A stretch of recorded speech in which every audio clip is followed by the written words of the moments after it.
বাড়িতে 2 পিস পাউরুটি থাকলে তোমরা খুব সহজেই তৈরি করে নিতে পারো খামান স্যান্ডউইচ, আর এটা খেতে ভীষণই টেস্টি হয়। সবাইকে শুভ সকাল। আমার আরেকটি কুকিং ব্লগে তোমাদের সকলকে স্বাগত। তো চলো, সকাল সকাল আমি চলে যাচ্ছি কিচেনে, তোমরাও চলে আসো। বাড়িতে অনেক সময় পাউরুটি বেঁচে যায়, আর প্রতিদিন একই রকম পাউরুটি কেউ খেতে চায় না। তখন এই পাউরুটি দিয়ে তোমরা বিভিন্ন ধরনের টেস্টি খাবার বাচ্চাদের সার্ভ করতে পারো। তাদের টিফিন বক্সেও দিতে পারো, আবার বড়দের লাঞ্চ বক্সেও দিতে পারো, কোনো সমস্যা নাই। এতটাই টেস্টি হবে যে তারা সম্পূর্ণ টিফিন শেষ করেই আসবে বাড়ি।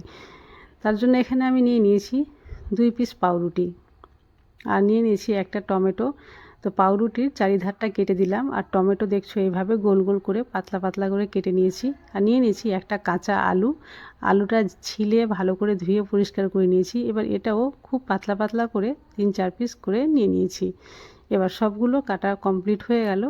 এবার এটা সরিয়ে রেখে দিলাম। এবার আমি নিয়ে নিচ্ছি একটা বড় পেঁয়াজ। তবে পেঁয়াজ কিন্তু এইভাবে গোল গোল করে কেটে নিতে হবে। তো চলো পেঁয়াজটাও কেটে নিয়ে আসি। পেঁয়াজও কাটা হয়ে গেছে।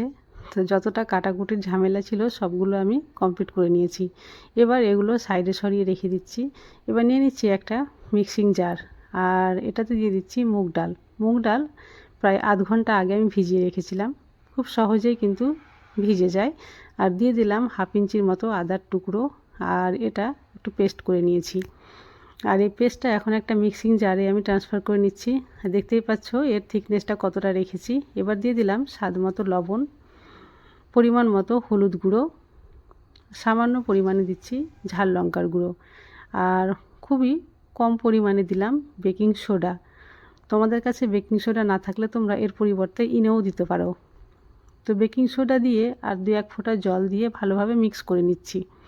এবার এটা আমি সাইডে সরিয়ে রেখে দিচ্ছি। এবার যে পাউরুটির পিসটা কেটে রেখেছিলাম সেটা এবার নিয়ে নিচ্ছি।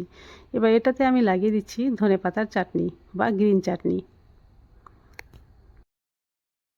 এই ধরনের নতুন নতুন রেসিপি আমি প্রায় প্রতিদিনই তোমাদের সঙ্গে শেয়ার করি। তো আমার রেসিপিগুলো ভালো লাগলে প্লিজ আমার চ্যানেলটি সাবস্ক্রাইব করে দিও, আর আগে থেকে সাবস্ক্রাইব করে দিলে তোমাদের জন্য রইল অসংখ্য ধন্যবাদ। তো আমি যে পাত্রে এটা বেক করব সেটা নিয়ে নিয়েছি, আর এটা হচ্ছে একটা বিস্কিটের প্যাকেট আর কি।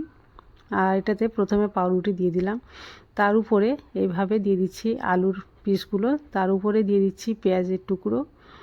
এবার এর উপরে দিয়ে দেবো আমি টমেটোর পিসগুলো, মানে যেগুলো কেটে রেখেছিলাম আর কি। সবগুলো দেওয়ার পরে এর উপরে আমি দিয়ে দেবো সেই মুগ ডালের যে মিশ্রণ তৈরি করে রেখেছি সেই মিশ্রণটা, এটা দিয়ে সম্পূর্ণটাই ঢেকে দেব।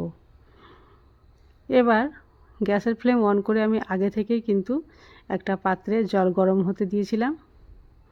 জল এখনও গরম হয়নি। এখানে আমি একটা স্ট্যান্ড বসিয়ে দিচ্ছি, আর এর উপরে এইভাবে বাটির মধ্যেখানে সেই পাত্রটা রেখে দিয়েছি আর কি, যেটা বেক করব সেটা, কারণ সেটাতে জল না ঢুকে যায়। এবার আমি গ্যাসের ফ্লেম মিডিয়াম টু হাই রেখেছি, আর এটা ঢাকা দিয়ে রেখে দিচ্ছি প্রায় 10 মিনিট। 10 মিনিট পরে ফিরে আসছি।